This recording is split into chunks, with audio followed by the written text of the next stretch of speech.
আপুনি এগৰাকী সাংবাদিক, অভিনেতা, অভিনেত্ৰী, মডেল হৈ কেৰিয়াৰ গঢ়িব বিচাৰে নেকি?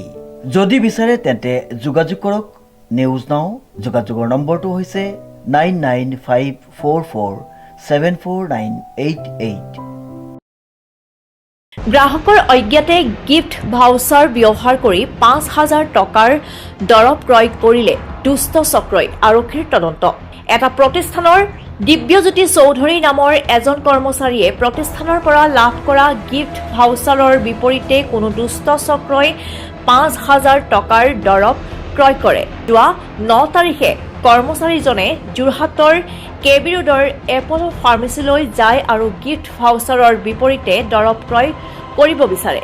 তেতিয়া ফাৰ্মেচীৰ এজন কৰ্মচাৰীয়ে তেওঁৰ ভাউচাৰ নম্বৰ, পিন নম্বৰৰ আৰু মোবাইলটো বিচাৰে বেলেঞ্চ চাবলৈ বুলি।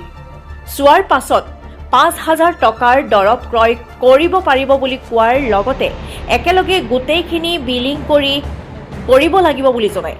তেতিয়া গ্ৰাহকজনে যোৱা ১৮ জানুৱাৰীত তেওঁ একেলগে গোটেইখিনি দৰৱ ল'বলৈ বুলি পুনৰ ফাৰ্মেচীখনলৈ যায় আৰু তেতিয়া কৰ্মচাৰীজনে চাই ক'লে যে তেওঁৰ বেলেঞ্চ শূন্য। তেতিয়া গ্ৰাহকজনে এপল' ফাৰ্মেচীৰ গ্ৰাহক সেৱালৈ ফোন কৰি জানিব পাৰে যে যোৱা ১০ জানুৱাৰীত সেই ভাউচাৰৰ বিপৰীতে ডিব্ৰুগড়ৰ শান্তিপুৰৰ এপল' ফাৰ্মেচীৰ পৰা বিলিং কৰিছে। এতিয়া প্ৰশ্ন হ'ল, গ্ৰাহকজনৰ পিন আৰু ভাউচাৰ নম্বৰ সংগ্ৰহ কৰিছিল যোৰহাটৰ এপল' ফাৰ্মেচীৰ যুৱকজনে আৰু তাৰ পাছদিনাই ডিব্ৰুগড়ৰ এপল' ফাৰ্মেচীৰ পৰা অজ্ঞাত লোকৰ নামত বিলিং কেনেকৈ হ'ল? ভুক্তভোগী যুৱকজনে যোৰহাট সদৰ থানাত এজাহাৰ দাখিল কৰিছে আৰু আৰক্ষীয়ে তদন্ত আৰম্ভ কৰিছে।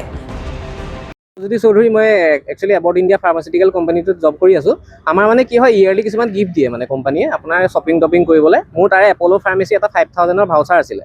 তো ভাউচাৰটো দিয়াৰ পিছত মই কি হ'ল, যোৱা 9 তাৰিখে আপোনাৰ মানে ইয়াতে বজাৰ শ্বপিং কৰিবলৈ আহিলোঁ। মোৰ মেডিচিন ল'ব লগা আছিলে। তাৰপিছত তেওঁলোকে প্ৰথমতে মই যেতিয়া আহিলোঁ, অহাৰ পিছত তেওঁ ক'লে যে আপোনাৰ এমাউণ্টটো চাব লাগে, চেক কৰিব লাগে, আপোনাৰ কাৰ্ড নাম্বাৰ, পিন নাম্বাৰটো দিয়ক। আৰু তেনেকৈ মই দি দিছোঁ। মানে আগতো ধৰক ডিকেটলনত শ্বপিং কৰোঁ, নৰ্মেলি ভাউচাৰ নামটো লয় তেওঁলোকে। তাৰপিছত ভাউচাৰৰ পিনটো দিলোঁ। দিয়াৰ পিছত তেওঁ ক'লে যে আপোনাৰ মেডিচিনখিনি ইমান হোৱা নাই 5,000, আপোনাৰ এমাউণ্টটো অলপ লেছ হৈ আছে। 1200 টকা নে কিমান হৈছিলে। কৈছে কি আপুনি বাকী থকা এমাউণ্টটো আপোনাৰ নেক্সট টাইম ইউজ কৰিব নোৱাৰে। মই বোলো ঠিক আছে, তেনেহ'লে মই এসপ্তাহৰ পিছত মোৰ কিবা মাৰ মেডিচিন ল'ব লগা আছে আৰু লগৰ এটাৰো আছে, মই এসপ্তাহৰ পিছত আহিম। তাৰপিছত লাষ্ট আপোনাৰ 17ত আহিছোঁ। মই সেইদিনাখন গুচি আহিলোঁ। মানে পিন নাম্বাৰটো, কাৰ্ড নাম্বাৰটো তাহাঁতি ল'লে।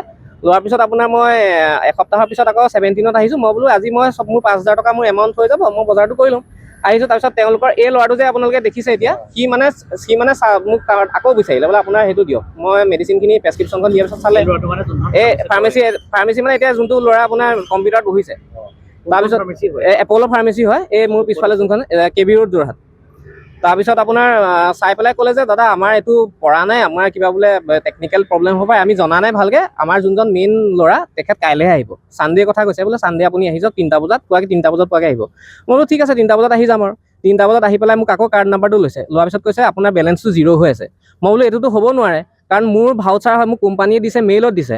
আৰু প্ৰথম কথা হৈছে কি, তাহাঁতি যিদিনাখন ফাৰ্ষ্ট টাইমৰ কাৰণে আহিছিলোঁ, মোক ফোন নাম্বাৰটো ৰেজিষ্টাৰ হৈছে নে সুধিছে, আপোনাৰ এই নাম্বাৰটো ভাউচাৰ সৈতে ৰেজিষ্টাৰ আছে নাই। মই ক'লোঁ মোৰ ফোন নাম্বাৰটো ৰেজিষ্টাৰ নাই, যিহেতু মোৰ এইটো অফিচিয়েল মেইল আইডিত আহিছে। তাৰপিছত আৰু সেইদিনাখন 0 বুলি কোৱাৰ পিছত মই বোলো ঠিক আছে, তেনেহ'লে মই ব্যৱস্থা লৈ আছোঁ।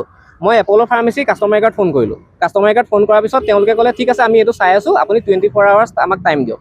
তাৰপিছত ছানডে ইভিনিং মই কাষ্টমাৰ কেয়াৰৰ লগত ফোন কৰিছোঁ। তাৰপিছত তেওঁ কালি আমাৰ কাষ্টমাৰ কেয়াৰৰ লগত মই আকৌ কণ্টেক্ট কৰিলোঁ। বোলো মোৰ এইটো কি হ'ল, ষ্টেটাছটো জানিব লাগে। ক'লে বোলে আপোনাৰ সেই ভাউচাৰটো 10 তাৰিখে ডিব্ৰুগড়ৰ শান্তিপাৰা এপল' ফাৰ্মেচীৰ পৰা ৰিডিম হৈছে। মানে মই 9 তাৰিখে আগত আহি গৈছোঁ ইয়াত ৰাতি, 10 তাৰিখে ৰাতিপুৱাই ৰিডিম হৈছে বুলি কৈছে। তাৰপিছত মই তাৰপৰা লগালগ তেওঁলোকে মানে অনলাইনতে মানে ধৰক কনফাৰেঞ্চতে তেওঁলোকৰ ছুপাৰভাইজাৰৰ লগত কথা পতালে। ছুপাৰভাইজাৰে ক'লে কি ঠিক আছে, আমি CCTV ফুটেজ লৈ আছোঁ।